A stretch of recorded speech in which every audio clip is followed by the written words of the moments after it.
ba kayo titigil sa inyong kasakiman?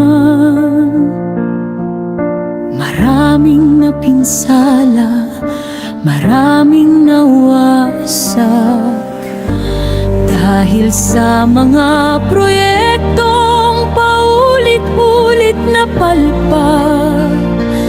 Tayong mga Pilipino ang laging napapahamak.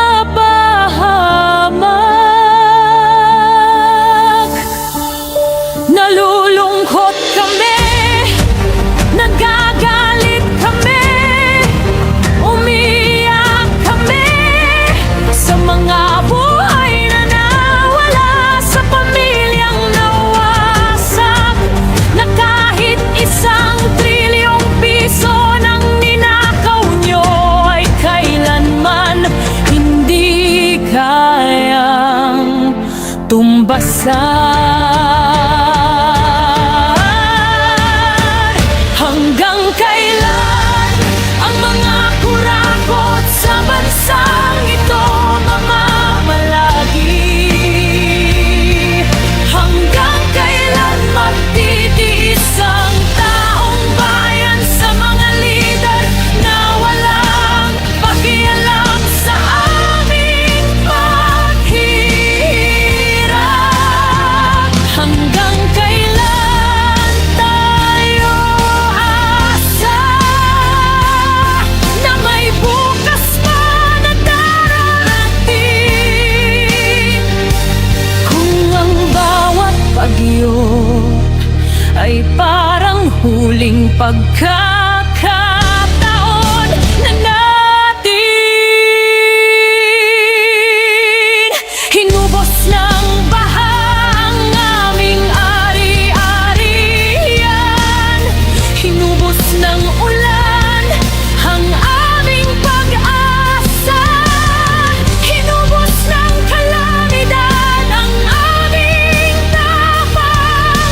Kayo'y nagtatago sa komportableng tahanan, tila walang kasalanan, tila walang pananagutan. Kung hindi kami makita ng mga pinunong bulag, kung hindi kami marinig ng mga pinunang, ikaw na lang ang aming natitirang pag-asa. Kaawaan mo kami,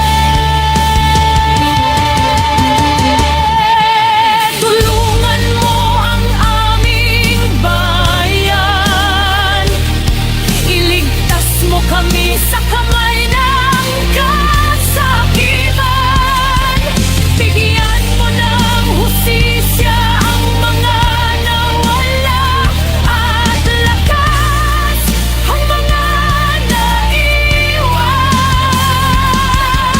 Ama,